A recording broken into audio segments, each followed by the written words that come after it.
The road to St. Dymphna Hospital was the kind of place where sound seemed to rot before it reached your ears. The courier van rattled along the cracked asphalt, headlights slicing through a fog so thick it looked alive. Ethan Hale, who had been delivering packages for 6 years without ever seeing anything more frightening than a barking dog, had a knot in his stomach that refused to loosen. Maybe it was because the dispatcher insisted, almost begged, that this delivery had to arrive tonight. Maybe it was because the package had no sender, no return address, only a red biohazard stamp that seemed to pulse under the dim light of the van. Or maybe it was because the closer he got, the more the fog began to smell. A sour, metallic odor like old blood soaking into rust. He tried to shake off the unease. "It's just a hospital," he muttered to himself. "Get the signature, get paid, go home." But his voice sounded strangely distant, as if someone else had spoken. The radio crackled with static, no music, no voices, just a strange clicking noise, like something tapping directly against the speakers.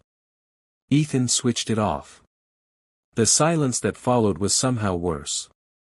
Miles later, the hospital finally appeared, a towering structure swallowed in fog, windows black, lights dead except for a single flickering bulb above the entrance. The sign out front, St. Dymphna Regional Medical Center, was hanging crooked, as though something had torn it loose. Ethan parked and sat for a moment, gripping the steering wheel. This place didn't look like it had been open for years. But the order specifically listed it as active. And there was no note about after-hours closures. Just instructions. Deliver immediately. Do not open. Do not delay. Against every instinct screaming at him, Ethan grabbed the package. The cardboard felt warm. Too warm. He hurried toward the entrance. The automatic doors didn't open. They were stuck half ajar, as if frozen mid-breath. Ethan squeezed through, scraping his jacket, and stepped into the lobby. The smell hit him first. Like rot. Like bodies. Like something wrong. Fluorescent lights flickered overhead, casting the room in a sickly green glow. Chairs were overturned, papers scattered across the floor. A wheelchair lay on its side, while still gently spinning. But what struck Ethan as most disturbing wasn't the mess, it was the quiet. Hospitals were not quiet. Not ever. "Hello?" Ethan called out, voice trembling. "I have a delivery." No answer. A distant dripping echoed through the hall, each drop punctuating the silence like a countdown. He approached the front desk. The computer was on but frozen, screen filled with static. There was a half-eaten sandwich sitting beside a mug of coffee, both long cold. Whoever had been here left in a hurry. Ethan swallowed hard and took a step down the main corridor. The temperature dropped instantly. His breath fogged in front of him. Something wasn't right. This place wasn't just abandoned, it felt like it was holding its breath, waiting for him. He kept walking until he saw a door labeled reception slightly open. A faint sound came from inside. Something between a gurgle and a moan. Ethan froze. "Hello?" he whispered. The sound stopped. His hands shook, and the package nearly slipped from his grip. He pushed the door open with his foot, expecting maybe a patient, maybe a staff member, anything human. What he saw instead made his stomach twist. A man lay on the floor, or what used to be a man. His body was contorted, limbs bent unnaturally, skin slick with sweat and something darker. His veins bulged black beneath the surface, as if ink had replaced blood. His eyes were open, wide, and they twitched toward Ethan with a jerky, insect-like movement. "Help, me," the man croaked, though his jaw barely moved. Ethan staggered back. "Oh God, sir, I'm gonna call someone, I." The man convulsed violently, head snapping backward with a wet crack. His spine arched. Skin stretching until it split in thin red lines. A thick, guttural growl erupted from his throat. Ethan dropped the package. The man wasn't dying. He was transforming. Bones shifted beneath flesh. Fingers elongated, nails turning black and sharp. His mouth split wider than a human mouth ever should, teeth jagged and multiplying like rows of broken glass. The creature, no longer a man, twisted toward Ethan, dragging itself across the floor with unsettling speed. Ethan stumbled into the hallway, heart pounding so hard he could taste it. The creature let out a sound he would never forget, part scream, part gurgle, part hunger. And it was coming for him. Ethan grabbed the package and ran, unaware that the warm cardboard was beginning to tremble from whatever was sealed inside. The outbreak had already begun. And Ethan Hale had just become part of it. Ethan ran without looking back. His footsteps echoed through the empty corridor, the sound bouncing off the walls like frantic heartbeats. Behind him, claws scraped against tile, sharp, uneven, dragging. The creature wasn't fast, but it was relentless, its breath a ragged wet rasp that grew louder with each passing second. He clutched the package to his chest as if it were a life vest, even though something inside it continued to twitch. The cardboard pulsed faintly, like it had a heartbeat of its own. He didn't dare look at it. He skidded around a corner, nearly slipping on a streak of dark fluid smeared across the floor. Blood. Old, dried, and fresh. Both. A horrifying two-tone trail led deeper into the hospital, disappearing into the maw of darkness ahead. Ethan pressed himself against the wall, gasping for air. His body trembled uncontrollably. He had never been in a fight, had never held a weapon, had never imagined anything like this could happen on a routine delivery job. A guttural snarl echoed down the hall. It was getting closer. He looked around desperately. A heavy metal door labeled supplies, authorized staff only hung slightly open. With no time to think, Ethan slipped inside, shutting it quietly behind him. He was swallowed by darkness. Nothing but the sound of his own frantic breathing filled the room. He fumbled along the wall until he found a light switch. When he flicked it on, he nearly screamed. The room was filled with shelves of medical tools, but most were no longer intact. Scalpel blades were bent like melted plastic. Metal trays were warped and caved in, as if crushed by immense pressure. Gauze and masks were scattered, torn apart as if chewed. And on the floor, lying against a shelf, was another body. A nurse. Her badge read, Amelia K.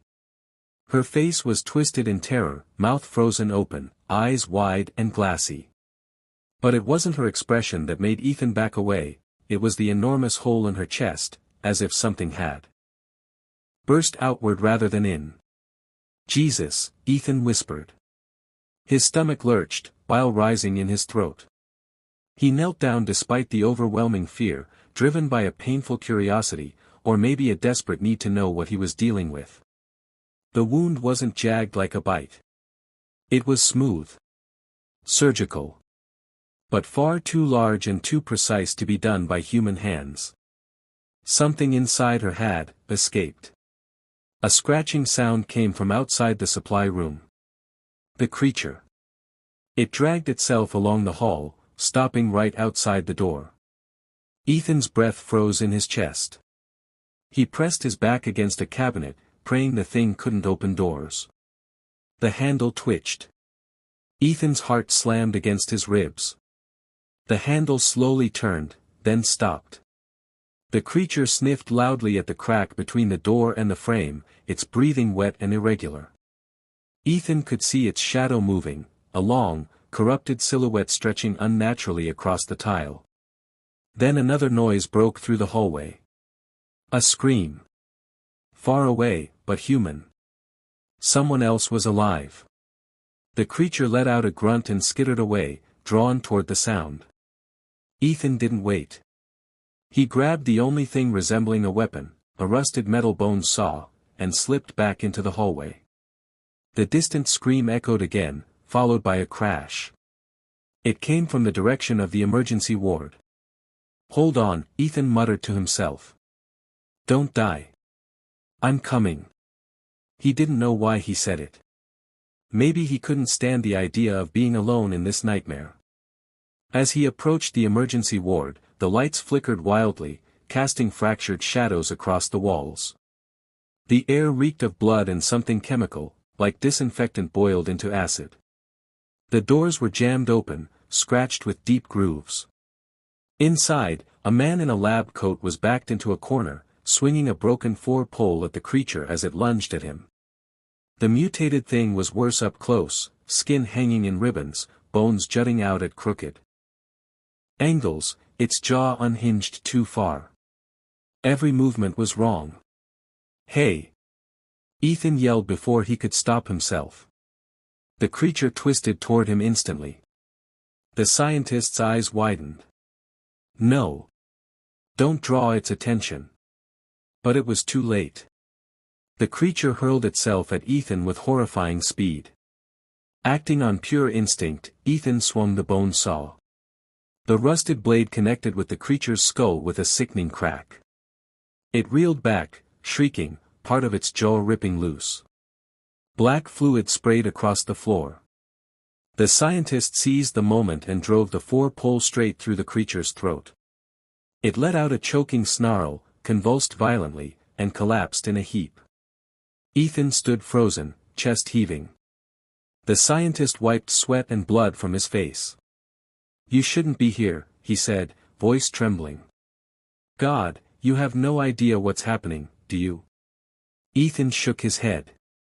The scientist stared at the package in Ethan's hands. His expression changed instantly, from fear to horror.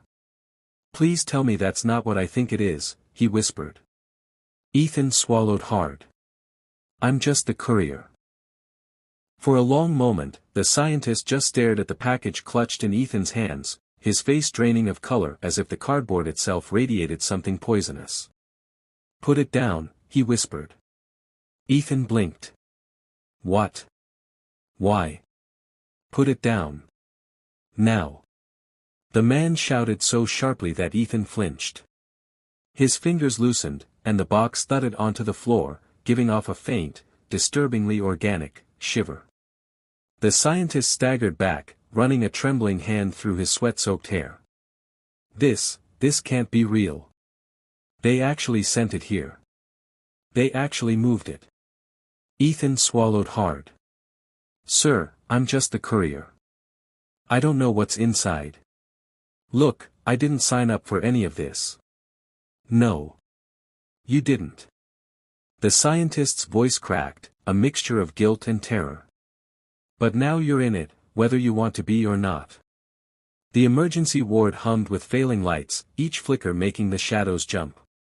Somewhere deep in the hospital, a distant howl reverberated through the walls, high-pitched, hollow, not human. Ethan stepped back. "Okay, just tell me what's going on. What are these things? What happened here?" The scientist's eyes darted to the creature's corpse on the floor, still twitching in small, involuntary pulses, like an engine cooling after running too hot. "My name is Dr. Rowan Hale," he said, breath shaking. I'm head researcher for Project Vesper." Ethan stiffened. "Hale. Same last name as." "No relation," Rowan snapped. "Focus. Listen carefully. Everything in this hospital, everything you've seen, is the result of a viral weapon. A mutation strain. A mistake that was never meant to leave the lowest levels of this building." Ethan felt cold all over. A virus? Not just any virus." Rowan pointed at the twitching cardboard box. "That is the original sample. The only intact source. They were supposed to destroy it weeks ago, but someone chose to move it instead." Ethan looked at the box. It sat there innocently, until the surface bulged slightly. As though something pressed from the inside. "What do you mean someone moved it?" Ethan asked quietly. Rowan's voice dropped to a whisper. "I mean someone wanted this outbreak." Before Ethan could respond, the building shuddered, lights flickering violently. A deep metallic groan echoed from the pipes overhead, followed by a rapid clicking sound that reminded Ethan of the static on his car radio. Rowan's expression darkened. They're adapting faster, too fast. Ethan took a step back. The monsters? Adapting how? As in, Rowan said shakily, every time one mutates, it learns. It learns how to hunt, how to move, how to escape. If one of them gets out of this hospital, he trailed off, swallowing hard. It won't stop. Ever. Ethan felt his skin crawl. So what do we do? Rowan knelt beside the box but didn't touch it. He inspected the label closely, his voice dropping to a horrified whisper. Do you see this? These numbers? This is batch A0. The prototype strain. The one we couldn't neutralize. Something scratched inside the box. Ethan jumped. Nope. No. No. Whatever that is, this thing is going back in the van and I'm driving it into a lake. Rowan grabbed his arm. Ethan, if that box opens, you won't get 10 feet.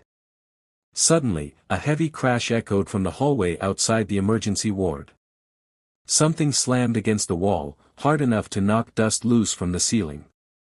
Rowan and Ethan spun toward the noise. A voice screamed. A human voice. Then a dragging sound followed, slow, rhythmic, accompanied by wet breathing. Rowan whispered, there shouldn't be anything else alive on this floor. Another bang shook the doors. Another scream, muffled, choked, abruptly cut off. Ethan raised the bone saw, hands shaking violently. What's out there? Rowan froze, listening. Then he whispered 4 words. Something bigger than before. The lights in the hallway went dark, all at once. A low growl rolled through the silence, deep, rumbling, almost intelligent. Claws scraped the floor. Something massive exhaled, fogging the glass on the emergency ward doors from the outside. The glass began to crack under the pressure of something pushing against it. Rowan's voice was barely audible. Ethan, run. The emergency doors buckled, bending inward like tin foil. Ethan grabbed the package and sprinted for the back exit of the ward, Rowan right behind him. The creature outside let out a roar so powerful the glass exploded inward, shards raining across the room. Ethan didn't look back. He didn't want to see what could break reinforced hospital glass with its breath. They barreled down the hall, the package thumping against Ethan's chest, the sound of something huge thundering after them. A new nightmare had just entered the game. And it was hungry. Ethan didn't know how his legs kept moving. Pure terror carried him, raw, animal fear pounding through every nerve. Behind him, the hallway shook with every thunderous step of the creature that had torn through reinforced glass like tissue paper. Its growls bounced down the corridor, vibrating the air itself. Rowan sprinted beside him, clutching his side. Left, take the left stairwell. Now. They skidded around the corner just as the lights flickered violently and died. Darkness consumed the hall, thick and suffocating. Only the faint red glow of the emergency exit sign illuminated their path. A massive shape slammed into the wall behind them. Plaster cracked, dust raining down. Move! Rowan screamed. Ethan shoved the stairwell door open. They tumbled inside and slammed it behind them. The creature hit the other side instantly, shaking the entire frame. Metal groaned. Tiny flakes of paint drifted down like falling ash. Ethan staggered back, panting. This thing, what the hell is it? Rowan pressed his back against the wall, gasping. It's an evolved mutation. A Vesper-class hybrid. We never finished classification. It shouldn't be this fast. It shouldn't be this big. The stairwell vibrated as the creature slammed the door again. This time, the hinges bent. Ethan grabbed Rowan's arm. We have to go. Up or down? Rowan hesitated. Down leads to the lower labs. That's where it started. If anything worse survived down there. The metal door shrieked as claws punched through it. Up! Rowan shouted. They bolted upward, feet hammering against the metal steps. Ethan's breath tore through his lungs. Rowan, older and weaker, struggled to keep up. About halfway to the next landing, the stairwell lights flickered on, weak, sickly yellow bulbs, just long enough for Ethan to see something on the steps. Blood. A lot of it. Smeared in long streaks, as if someone had been crawling, dragging themselves up the stairs. Rowan froze. Oh no. Keep moving. Ethan grabbed him again. But when they reached the next landing, they saw her. A woman lay slumped against the wall, hospital scrubs torn, arms limp at her sides. Her head hung forward, hair covering her face. Blood pooled beneath her legs, thick and dark. Ethan approached slowly. "Ma'am? Are you?" Her head snapped upward. Her eyes were milky white, pupils drowned in a flood of infection. Her jaw opened with a sickening pop, unhinging wider than a human mouth should. She screeched. Rowan pushed Ethan back. "Run!" The infected nurse lunged at them, fingers curved into claws. Ethan ducked, and she slammed into the railing with bone-cracking force, but she didn't react. Pain meant nothing to her. Only hunger. She turned on them again. Ethan raised the bone saw, hands trembling. But before she could jump, she abruptly stopped, frozen, head tilted upward as though listening to something far away. A deep growl echoed from below. The huge creature had entered the stairwell. The nurse shrieked and scurried up the steps on all fours, skittering past Ethan and Rowan with unnatural speed. She wasn't chasing them. She was fleeing something worse. Ethan didn't wait to see what. He grabbed Rowan, and they sprinted up the stairs. Behind them, the stairwell trembled. The creature's massive weight hit the bottom steps. Metal buckled. The lights overhead buzzed, flickered, then shorted out entirely. They reached the next floor and burst through the door into another dark corridor. Ethan slammed it shut behind them, though he knew it wouldn't hold. Rowan doubled over, wheezing. "We can't outrun it forever." "What did you do?"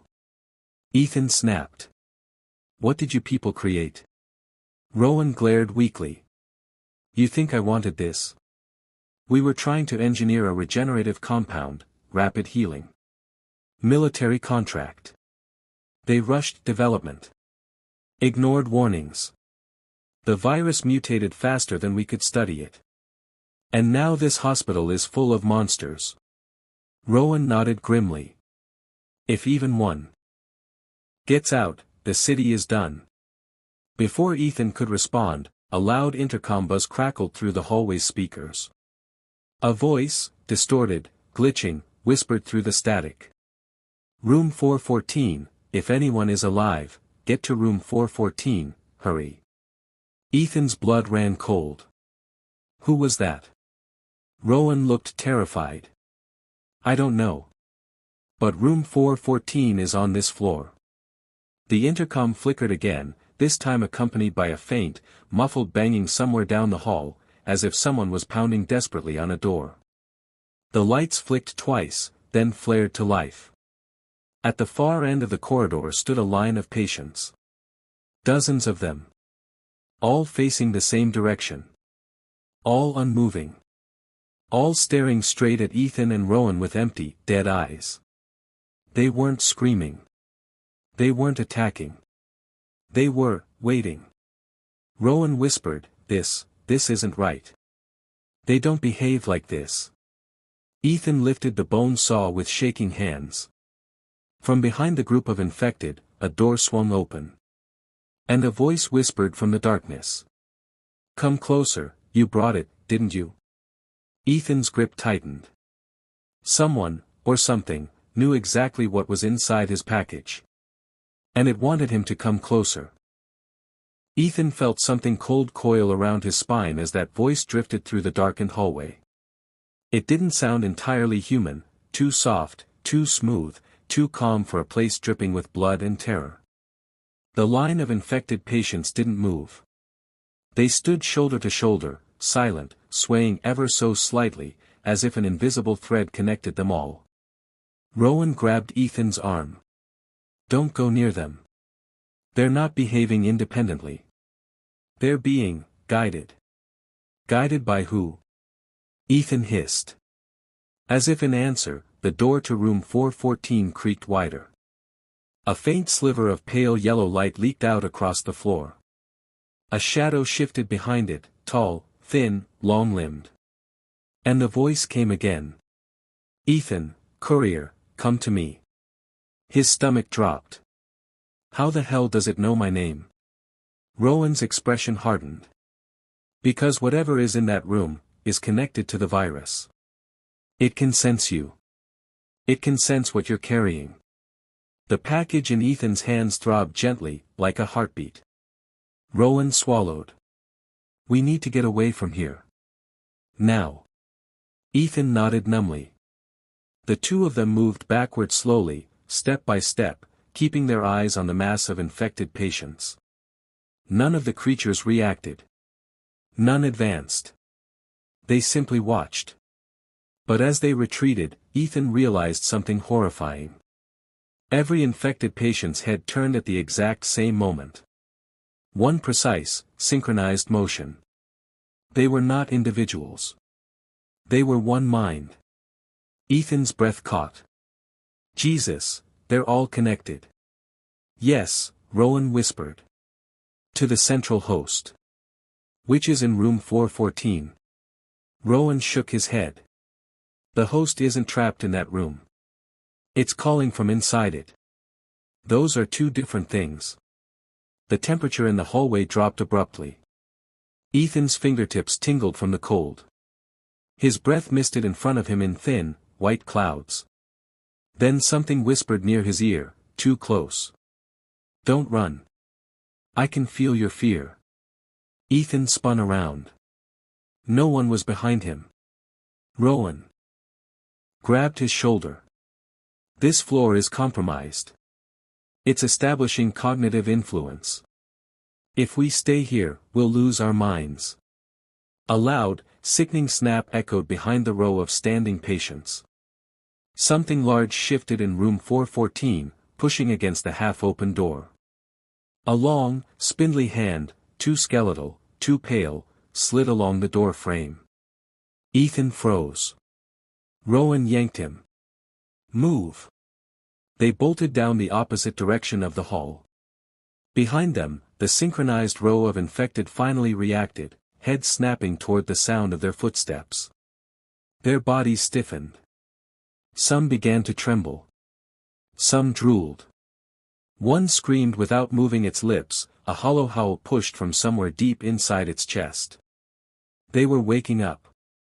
Ethan and Rowan sprinted blindly past overturned gurneys and flickering lights.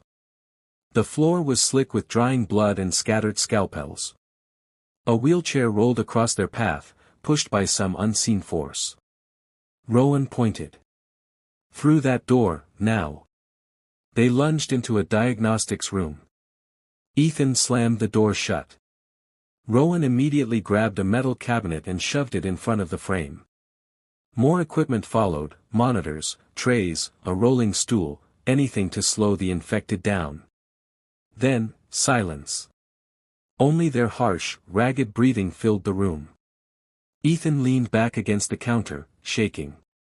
"Rowan, what was in that room?" The scientist's face was pale, drenched in sweat.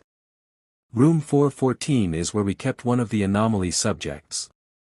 A patient infected with a rare strain of the virus.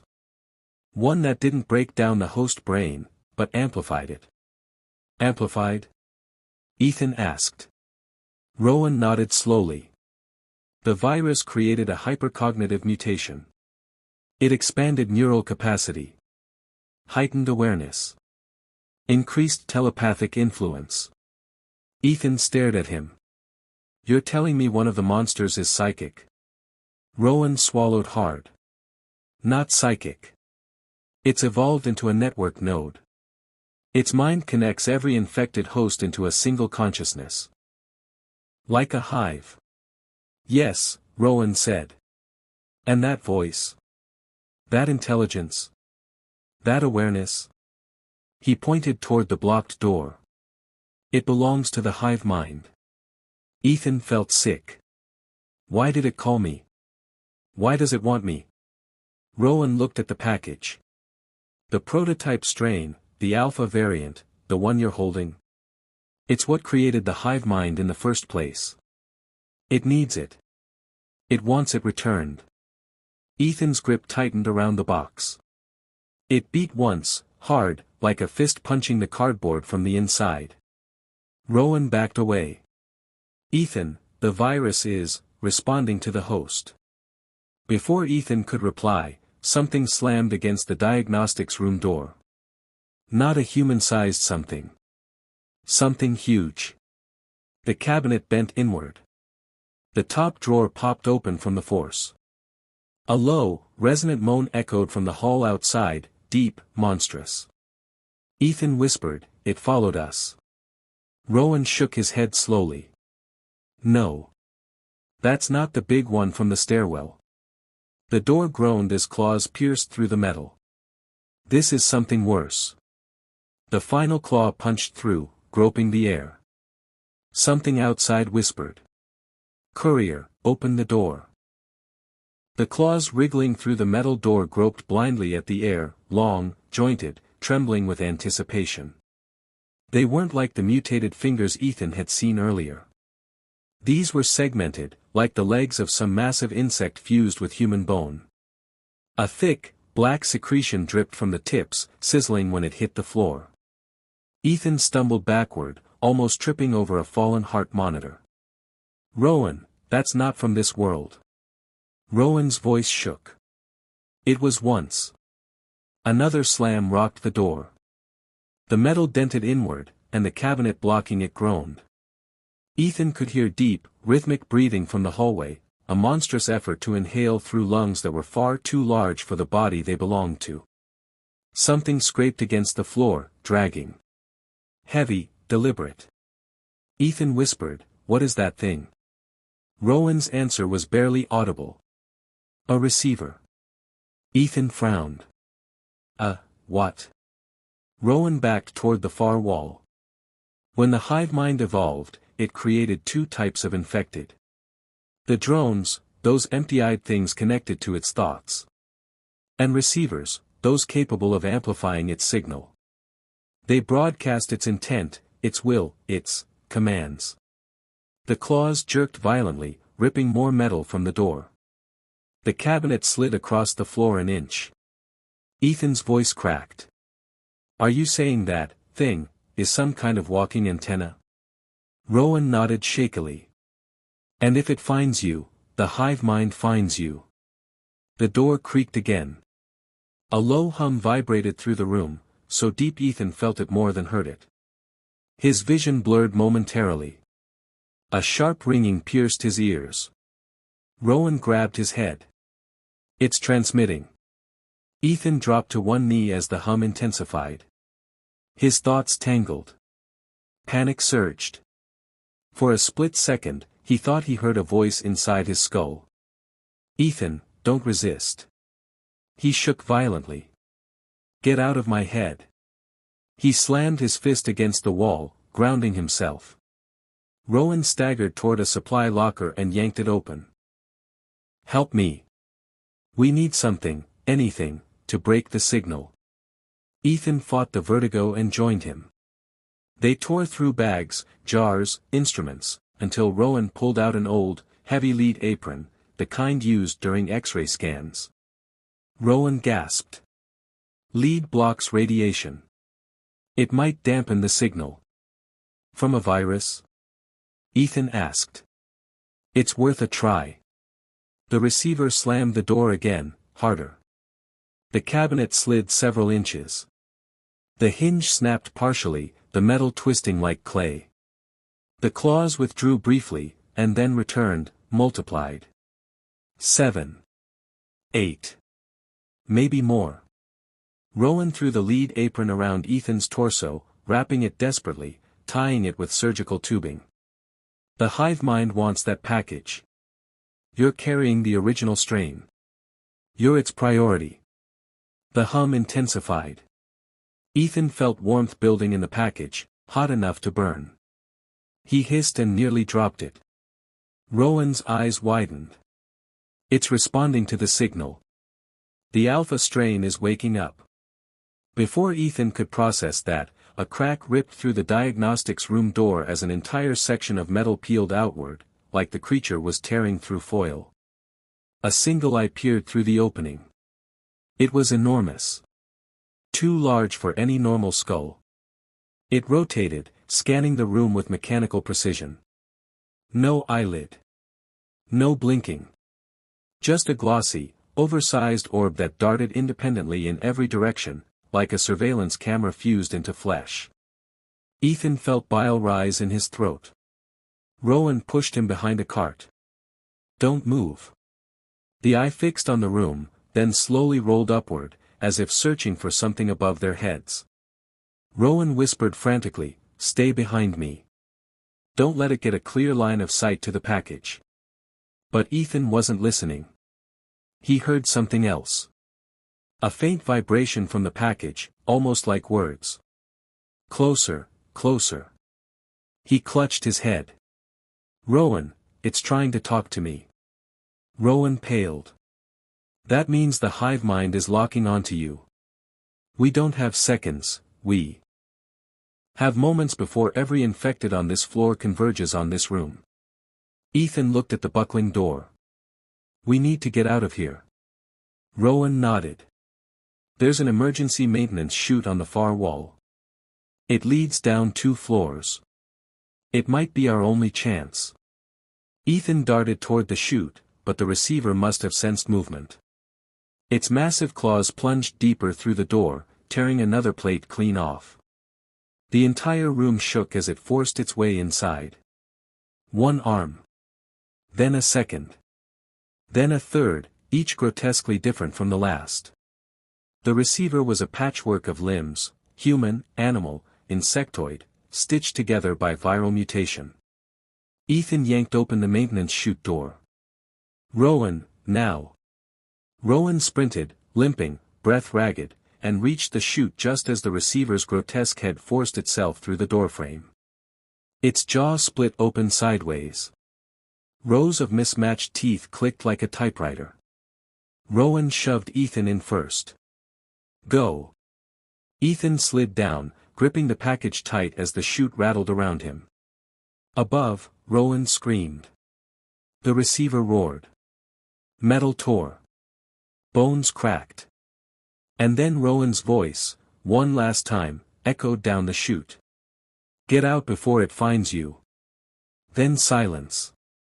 Ethan slid into darkness. Alone. Carrying the thing the hive mind wanted more than anything else. And now, it knew exactly where he was. The hospital hallways felt different now, emptier, yet heavier, as if the building itself was waiting to exhale. Daniel limped forward, clutching the blood-soaked shipping label like it was some kind of lifeline. His lungs burned, and sparks danced in his vision every time he blinked, but he refused to stop. Somewhere behind him, something massive scraped along the ground, following him, sniffing. He didn't dare turn around. He could feel it watching. The final hallway led to a steel door marked, "Biohazard, Level 5 Restricted Access." Behind it was what Dr. Hargreave called the origin point. The source of the outbreak. The reason the entire hospital had dissolved into a nightmare. Daniel laughed, quiet, broken. All this because he showed up to deliver a package. A package they never even let him open. That thought started to bother him. Why didn't they let him open it? Why did everyone panic the moment he said he had a courier drop off? Why did the infected whisper bring it, whenever they got close? Daniel's stomach twisted. He looked down at the box, his satchel torn open, cardboard bent, and something inside, still moving. No. No, no, no. He dropped it. The box wriggled across the floor like something breathing inside was trying to punch its way out. Wet noises came from within, stretching, cracking, unfolding. Daniel backed up until he hit the wall. "Stay away from me," he whispered. The box split. A pale, fleshy tendril slithered out first, slick, quivering, almost childlike in how it searched the air. Another tendril followed. Then a mass of pulsing red tissue dragged itself forward, folding and unfolding like a newborn creature trying to find its shape. Daniel wanted to scream but couldn't. His throat froze. The thing lifted itself upright. A single vertical slit opened, revealing an eye, a large, milky eye with a twitching pupil that locked onto him instantly. "Hello, courier." The voice didn't come from the creature. It came from everywhere, echoing inside his skull, vibrating against his teeth. Daniel clamped his hands over his ears. "Get out of my head. You delivered me," the voice hissed. "You are now part of this." The creature swelled, bones forming under its skin, clicking into place.